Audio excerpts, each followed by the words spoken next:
Hello, and welcome to episode 3 of The Pivot. I'm here with Tony and Jamie. Gents, how we doing? Great. This is going to be the best episode to date. I promise. I have a feeling. That's a low bar. We've got 2 out in the wild. So. Third time's a charm, right? This one's going to be awesome, though. I'm excited about this topic. All right. Then let's not waste any time so we can I know we got all those compliments for getting right into it, right? Yeah. Like, get right into the meat. So we're going to get into this one. If we don't get into it, it'll be a 2-hour podcast. So we got to get started. Awesome. So, topic. Your university wants to grow SEO in 2023. I think pretty much everybody can relate to that. I don't think there's a single school that's like, nope, SEO is not a priority for us, or we're doing so well that we don't need to focus on it. So you need to grow SEO. Obviously, that comes with limitations. So you have a part-time person. A person can spend part of their time. Let's cap it at 5-ish hours per week. And let's call her Jenny. Let's call her Jenny. Let's call her Jenny. Jenny, the writer. We didn't want to go with like Sally, the SEO, something. Nah. Jenny's fine. All right. So Jenny has 5 hours a week to dedicate to SEO. That can look like a variety of things. Jenny is wildly talented. She understands SEO. She can write. She can go in and change meta descriptions and all those things. She knows the CMS and can change the website. Right. She's changer. Yeah, she's your all-star. So you have 5 hours of her time a week, and then you have about $25K in potential, money that you could spend on services. You could spend on, if you want to invest in just more freelance writing, whatever it might be to help your SEO game. You have $25K to spend. Yep. It's, I forget when this will actually go live, but it's the end of March. Go. Well, 25K is perfect because everyone's I'm thinking about how do I spend the rest of my budget before someone takes it away for the next fiscal year. Go. Jenny. Jenny is a rising star in the SEO world, and I think, you're absolutely right, Shane. Every school needs to be thinking about this. Every school should have this as a bigger priority than they already do. My gut says, let's start with what we have, right? So let's start with what we have, and those what you have entails like existing content resources that are available, whether they're on your website already or not. Like, let's figure out like what's the pitch, and this could go so many different ways, right? Like you could say, let's figure out what we want to like lean into for SEO, but I don't think most schools have the know-how to do that. Right. So that's where the 25K comes in. But here's the problem, Jamie. Okay. And Shane, I know you said Jenny's got 5 hours. That 5 hours in reality is probably 2, maybe 1. Jenny's busy. I think Jenny's super busy with all the other things she's got to edit and write and all the other requests that are coming into marketing. And so you got to really think this is a really important one. How do you spend that 25K, and how do you direct Jenny's time, the writer, to what is the work that's actually going to happen that will actually generate results? Because if you get this right, I want to throw out, this is worth 10 times in savings on your budget in 1 or 2 years. So you spend $25K and Jenny's 5 hours a week. Well, you save yourself as a university $250,000 worth of advertising in a year or 2. Wow. That's a big statement. Yep. Wow. Yep. This is huge. worth 10 I don't know. times. I'm not sure I would go with to say that you would save $250,000, but you might augment your revenue by $250,000 by doing more in SEO. But maybe it's tomato. So anyway, we'll let the audience decide. All right, sorry, I cut you off. I got cut up on that point. No, that's fair. That's fine. That's fine. We can come back to that. If we're talking about augmented revenue, it's way more, because now we're getting into the value of that. Yep. But I'm just, the reason I think it's worth talking about this is a great little topic on SEO, and it sounds small. You got a little bit of hours at part-time writer, sure, and you got 25K. But I really want to emphasize, I think this pivot is crucial, because if you get it wrong, it does nothing for you. Right. And you basically don't really grow your rankings. You don't get much more traffic from the right prospects. And someone's going to look back in a year and be like, yeah, we did that and it didn't really work. This, if you get it right, though, isn't worth just double. It's worth 10 times because if you don't, you got to pay for that traffic and those leads, and the cost to do that via advertising and paid efforts, and combined with the likelihood of them to apply is where the math gets double. Like, that's where you get exponential difference. It's not just that you can't buy that same traffic. You can. But we know from our research that we've done this so many times. When you do it with paid, they're less likely than the ones coming in with organic. Yeah. And so that's where I'm getting the double power there. I feel very confident. But what do you do? What do you do with her time? What do you do with 25K? Where do you start, I think, is the question. I was going to say, that's the really important question, because if you have, let's even say, pessimistic Tony over here with 1 to 2 hours a week instead of 5. Super pessimistic. Which is probably much more, as you're saying, everybody's reality. You don't want to spend the first 10 weeks figuring out what you should even be doing. No. I think that's the hardest part. Somebody says get into SEO, and as excited as you might be about SEO, and as much as you may even knowing a bunch, but then actually turning that into, like, where do I start? How am I going to have the biggest bang for my buck with my time is probably the hardest thing. So what is your, kind of rough thought there? And, how does that relate to some of the money that you want to spend? Is that going to help you kick it off? Do you want Jenny to just spend the first 3 months just doing a deep dive so she has a full grasp of everything that they currently rank for, and what they may want to move the needle on? Where does kind of Jenny initially start? Jenny doesn't have that time, and probably if she's like most institutions. Okay, so let's call it out here. Jenny is just now getting the SEO assignment, so most likely Jenny doesn't know a ton. Maybe she has a little bit of information about SEO, but where that information might be, because she's a writer, more related to content and how we get keywords into SEO. So I think the big start for me is, let's take that 25,000, or let's take a portion of that 25,000. Let's take 15,000 of that, and let's figure out where we want to go. Like, what are the keywords? What are the topics? Where are the problems in the CMS with on the technical side? And how do we solve for those, or at least create a not even solve, maybe how do we create a runway for a solution for those? Because this stuff, as everyone knows who knows anything about SEO, it's not something that happens immediately. So we first have to identify, here are the pathways to improvement, the content pathways and the technical. And there's a part of me that says, okay, Jenny's the writer and she has a certain amount of hours, but if you get that technical and content assessment done early, then you actually might be able to farm out some of the technical changes to maybe your Marcom team or something like that. So you can double your impact. Or your web team, the exactly. ITs. For some schools, it's their web, and just get the IT guys to make a bunch of those tedious but technical things. And they make so a difference. Your writer can focus more on the content. Right. Yeah, I love that. Yep. I would add to that too.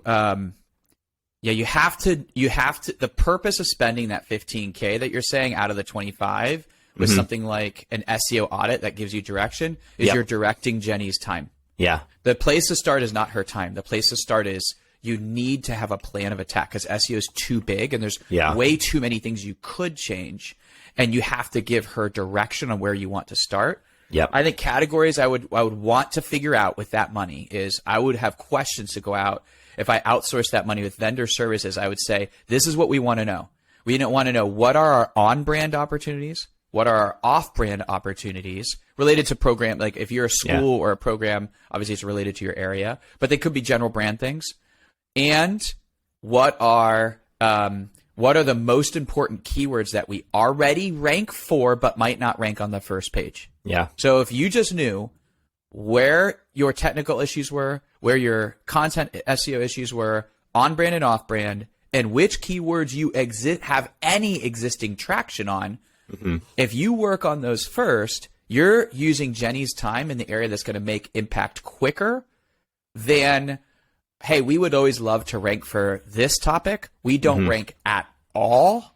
Yep. And we need Jenny to get started on that. That's good too, but it's going to take 6 months to a year to get anything on that. Whereas you could have results in 2 or 3 months if you pick something you're on page 2 or 3 on. Yeah. You're close, but you're not on the first page of Google. Yeah. Jenny's work to edit content on your website could make changes that you experience next month. And let me throw, so I think in order to understand the pivot, we have to understand what we're pivoting from. So I think the temptation, if we're looking at the cycle timeline right now, the temptation that many enrollment leaders are looking at right now is, do I take, I have $10,000 that I feel like I can wiggle around in my budget. And my gut says, because I've historically done it this way, I'm going to throw it at digital ads. Yeah. Okay. So the pivot could be here. How do you take that? Let's say you got 25,000 earmarked for SEO work, but you have this 10,000 wiggle room. How do you take that 10,000 and, using what Tony just said, figuring out like those kind of low hanging fruit keywords that you can maximize on?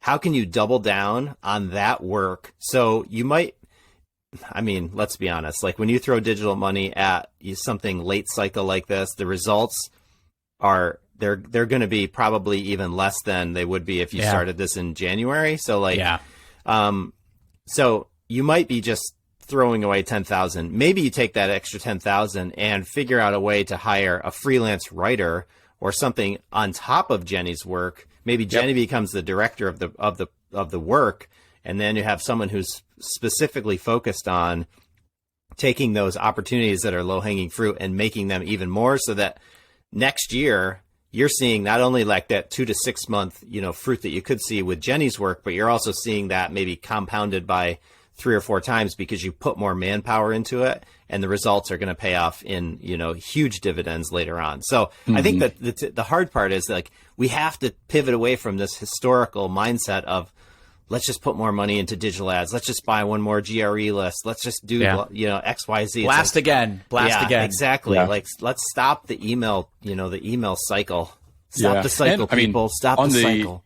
On the Google Ads front too, right? You're bidding on keywords. What are the keywords you're bidding on? Where do you currently rank for those? And can you just move up so that you can stop bidding on them? Look at how much your average bid for that keyword over whatever period of time you've been running that ad set. Like, okay, there you go. There's a couple $1,000 right back in your pocket. Right. That 10K is now really 12K because you just saved $2,000 on words that you don't have to spend on anymore. Totally. So I think one of the big things I'm thinking about, again, a little micro pivot here is, okay, great. I'm going to get this audit. That also takes time. So now I have a month, which, let's say, again, average of 2-3 hours a week, max of 5. That's a handful of hours here that you're getting to kind of spend prior to getting this audit. What are some maybe low-hanging fruit things that you can do immediately, or even just like general tips that somebody can take to start improving their SEO, even if it's not the most efficient? At least they're making some progress. Small example, maybe taking that PDF program brochure and Shane's just slapping answering that his on question. the webpage. I know. You're answering the question. I have a question. I love it. I have an answer. Getting you started here, like what are some low-hanging fruit, easy things anybody can kind of do to get some momentum, even if it's not the most, again, efficient, where they're writing a blog post packed with keywords? So I'm just going to repeat for the listeners, because I think you just said 2 really good things. But the first thing you said, you just did a micro pivot. It's like a shortcut. So that was brilliant. I actually love that. I didn't even think about that. I love that. The answer to Shane's question, and Shane, great question, Shane. What can we do right now? Yeah. There's a little secret tip he just threw out there, and I want to repeat it for those who might not have understood what he meant. Go look. You said, correct me if I'm wrong, Shane. You said, go look at the keywords you're literally buying search ads on, and ask yourself if any of those keywords you would like to also rank for organically, which if you did really well, you wouldn't need to buy the ads. But even if you kept buying the ads, you could immediately just take the same exact keywords you're buying. And if you think those are good organic terms as well, start optimizing your website pages for those exact words. That's like, anybody could do that right now. Jenny could get started on that today. And you're literally taking from something that's already been identified. Now, not all digital ads keywords are great SEO keywords, but many of them are. And so that's brilliant. Like, Shane, that is absolutely number one. Number two, I would add to that. My answer to that would be, I would just go immediately use any of the free tools out there. I would go like, you could go to Moz, you go to SEMrush or SEMrush or whatever you call it. There's Ahrefs, and I would go look out there and just like take your school's website, the full URL. Like, it's just normally a subdomain or subdirectory set of pages. Don't do the whole institution. It is too broad. But take that subset of pages and put that subset, have them analyze just that subset, and I would just make a list of your top 10 ranking pages. I don't care how bad they rank. What are the top 10 pages that you rank for? And what are the keywords that those pages rank for? If you just immediately spent 1 week and worked on that, the value of knowing that will inform the money you're going to spend. It will inform Jenny's time in the following weeks. I think that is immediate. If you don't know where you're at, you shouldn't do anything yet. Yeah. Yeah. That's a good point. But okay, so let me play devil's advocate there. What if your pages that you're ranking for are just really crappy? Like they all go to your online writing lab, or they all go to like something that's like, oh my word, that has nothing to do with bringing enrollment, students into the pipeline or anything like that. I mean, that would be a depressing exercise for me. I just want to cry. It would be. And if out of 10, so that's why I said 10. Yeah. So 10 pages, the top 10. My hope is odds one of them's your are homepage. At least, one maybe, and that's probably for on-brand words. Yeah. But my hope is that odds are you have a high chance, I would say a 75 to 85% or higher chance, that at least 2 or 3 of those 10 are not what you said.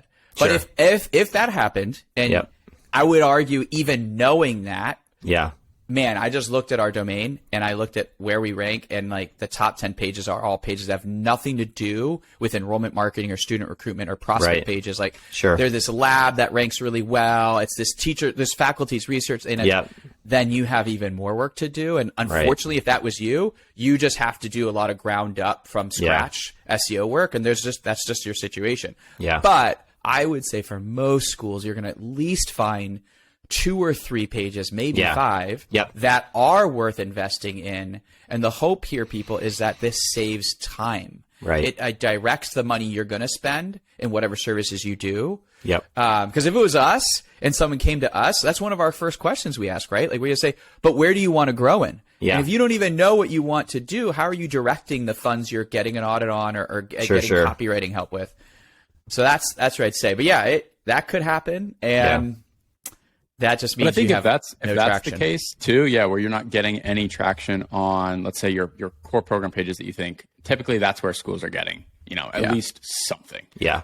Even if you're not, if you, as Tony's saying, use these free tools, go over to, the Google keyword planner or something, and just start typing in like terms about your program. It'll prompt you with a bunch of others. You can see, monthly search volume. You can use the Google search trends to see like how much people are searching for certain things and the increase in that. And then just start using those. Like that's kind of like your, I don't know, like minimal amount of keyword research that you need to like start doing something that again is free, takes very minimal effort and time. And really you don't even need SEO. Not like you can type in the name of your program and just kind of take that and run with it and start making changes that at least do something. Sure. It might not be, the most effective. It's not going to get you on page 1 maybe, but progress is progress. Yeah. No, I totally get that. And I think, there's a lot to be learned too, just like generally speaking. Okay. So, there are so many awesome Google Chrome extensions that you can add to your browser just to like understand a little bit more about, SEO and meta descriptions. One thing you could do is like pick a school that is like maybe a little bit more proactive in SEO and like use those tools and go to their website and like see what their meta descriptions look like, see what their alt text looks like on their photos, and then just not exactly copy their words, but copy the model. And then do the same thing using your page. I think that's some easy stuff that you can get started on right away. Yeah. Okay. So let's say we get the audit back. We're a month in. We've kind of done some basic things. We get the audit back. We're like, okay, things are, just maybe as bad as you thought they were. But you have a pretty clear outline now of like, well, here's how to start making progress. Sure. What do you think are next best steps? Again, let's say that took 15K out of the budget, so you have roughly 10K left. You have a couple hours a week to write. You can't write everything in 2 weeks. You don't have the time. Right. So how do you prioritize once you get a lot of that information back? Yeah, I would pick one. I would pick one and start there. This is what ties up. Pick one. Pick a program. Pick a theme. A topic. Pick a topic. I would pick one core topic, and by core topic, it has subtopics. So let's just agree that there's a core topic and then there's subtopics. Mm-hmm. I would pick one, maybe 2, and immediately just start attacking that.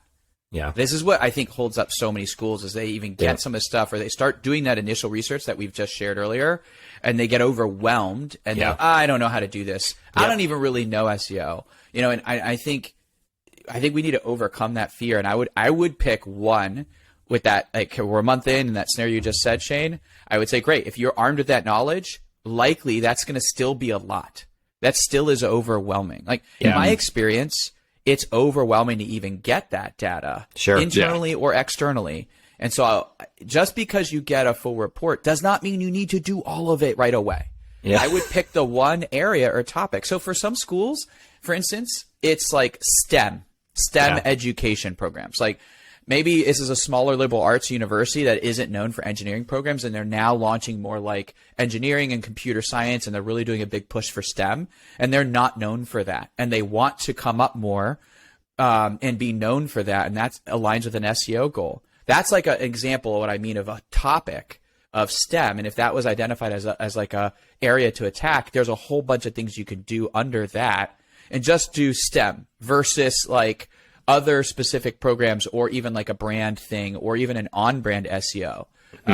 So I just would pick one area and I would attack. And so rather than, because there's two approaches, I think. There's a diversified, spread thin, and you're moving everything forward a little bit, or there's like put all your forces on one. I'm thinking like Risk, when you play Risk, and it's like, I'm going to attack, Germany, and I am going to move all my forces in there. It's like your odds are better. It's kind of like that. Yeah, I agree. Dominate Germany. Yeah, or another country. I was thinking about Settlers of Catan instead of Risk, but whatever. Oh, that's good.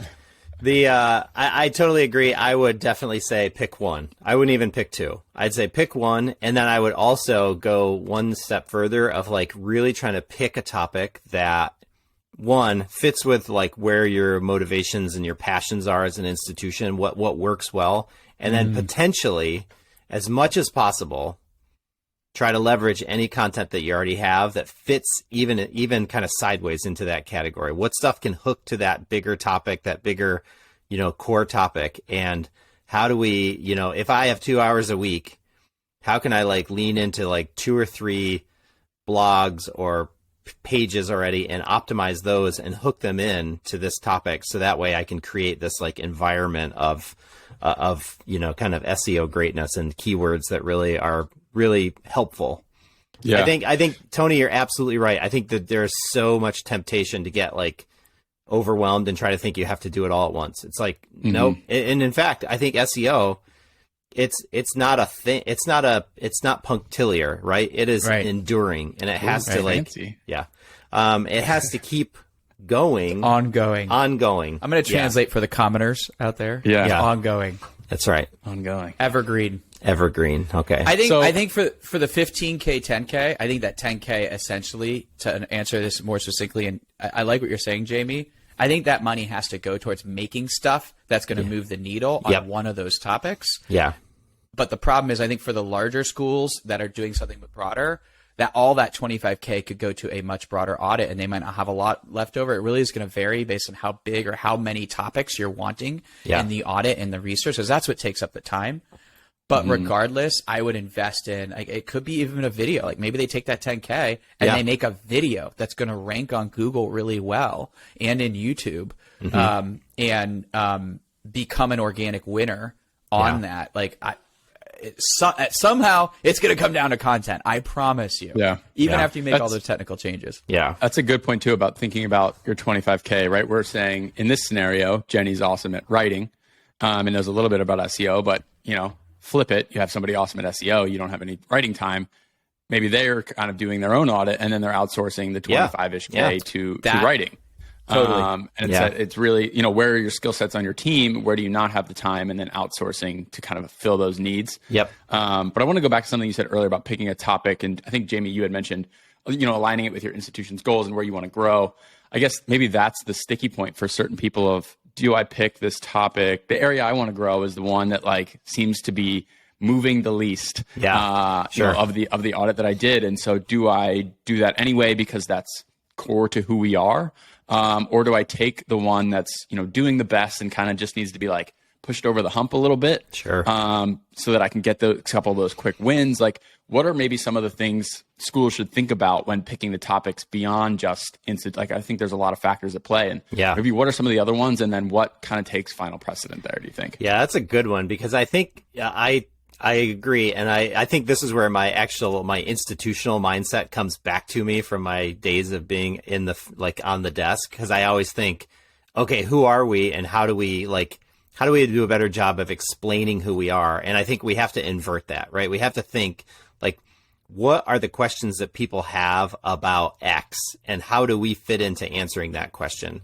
And I think that that's the foundational, like, kind of like when you're playing basketball, the defensive stance that you have to take. It's like, that's the stance you have to take when you're starting to think about SEO. It's not like, how do I proliferate my message? How do I proliferate, who I am necessarily directly, but more, how can I answer questions that people have about X topic that we talk about all the time, that we talk about programmatically?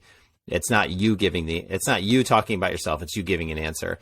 I think that's what makes it hard, though, what you're bringing up. I mean, that is going to lead to some tough decisions at the leadership level of, hey, you might really want to promote that, but there is not a lot of market demand for that program or that topic, and you aren't that yet. This is where I think market research informs SEO strategy is, hey, this is what's popular right now. This is what people are asking for. We need to lead with where you're strong here as an institution and try and win on that. Yeah. And hey, you have to take that you're weak here, right? Like in my earlier analogy, maybe that liberal arts school doesn't really have a good shot at being. They only have one real engineering program, and pushing STEM is really not going to work so well. And the rest is like mathematics and something else. So it's like, you could do that, but you're unlikely to convince. You're stronger over here with some of these other areas, or kind of under this topic. I think there are some hard decisions that you have to make in this pivot. I would recommend that the school lead with its winners versus using a pivot like this to try and go after a dying program that's hurting. Yeah. Totally. Those can be turned around. I'm not saying you can't market that. I just think you need more than $25,000, frankly, and I think you need more time. Yeah, and it's I don't know that you'll win that on SEO. Yeah, and you're also going to have an easier time winning the topic once you have authority and you've already started making momentum. So if you have momentum, jump on one of my favorite slogans, right? America's favorite vehicle, the bandwagon. So if you have momentum, jump on the bandwagon of momentum. And just go with that. Go with the winners, and then work on the not so winners later on. Yeah, and I think what doing the winners too is it gives you again, you're gonna, as you're saying, rank quicker. Yeah, gives you a nice like, oh, that worked. Yes, right. And then it's kind of like momentum to do the other ones, because you're like, it's work. I'm not gonna stop. Right. Yep. If you do it, you get 3 months in, and you're like, I've moved up 0 positions. Yeah, you're kind of gonna be like, was this? I just wasted $25K. This sucks. Yep. I don't think that would happen for anyone unless you're doing it completely wrong, but. Getting those quick winners really gives you the like, oh, wow, if we keep doing this, you can justify to leadership, hey, look, I spent this amount of time. I spent $15K on this audit. I spent 20 hours total of my time crafting some content. And we made these massive jumps. Give me more money. Like there should be a lot of openness to that from leadership to either justify budget, justify more of your time. Or again, be like, hey, I know you're saying STEM's the way here for us, but it's not. Yeah. And if you can really key into those words that your leadership likes to use, and they have any keyword like ranking, potential, it's like, that's when you can really make a hero out of yourself. 100%. I think a story I have that like exemplifies this. A couple years ago, we worked with a school that had a DPT program, a physical therapy program, and they were doing well in it, but they knew that there was, if you know much about these programs, they're highly competitive. And they didn't have a lot of content out there. So like SEO wise, they were doing okay, not great. And so we worked on content and put out a ton of content around that after doing SEO research. And guess what? Sure enough, they started ranking. They put out resources that got conversions. And we traced the story of an example prospect who came in off organic search, off brand, not including the institution's name, looking for information about physical therapy programs. This is a grad example, but it works. And they downloaded that guide and then started their journey and then engaged with more content. Then they went to an event, Then they viewed a lot of website pages. Then this person inquired. Then they applied. Then they got accepted. Then they went back and read more content, downloaded more things, some of which they came in through organic, by the way, just being lazy and going through organic to do it. But it was on brand at that point. Yep. And it was about admissions and financial, tuition information.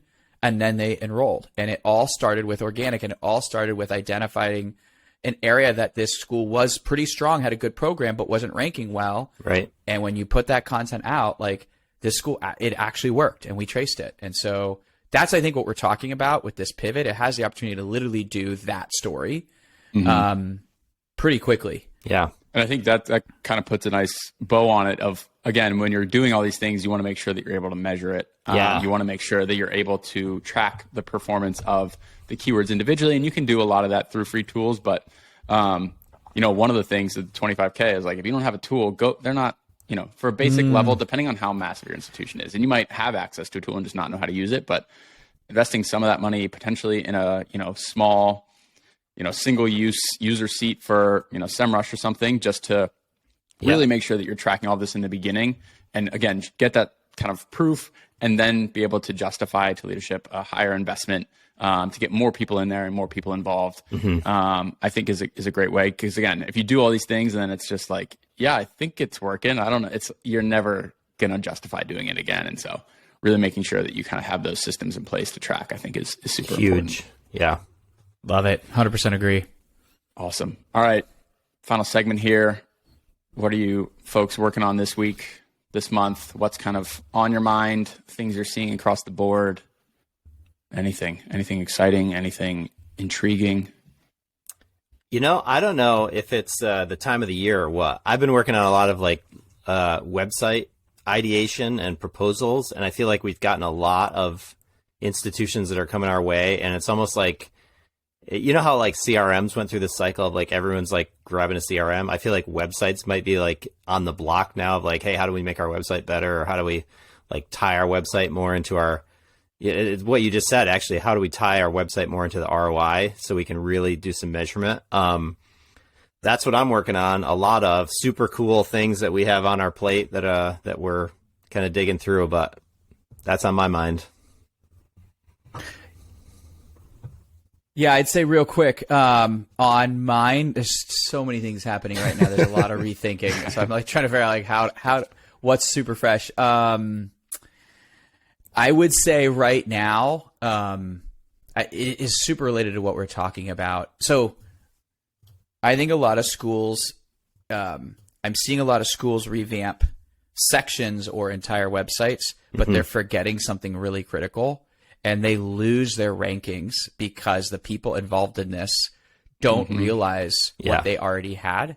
And so I literally, there's literally 3 examples in the last 90 days where I've watched rankings drop now that sections or whole websites have gone live, and they don't know what they had.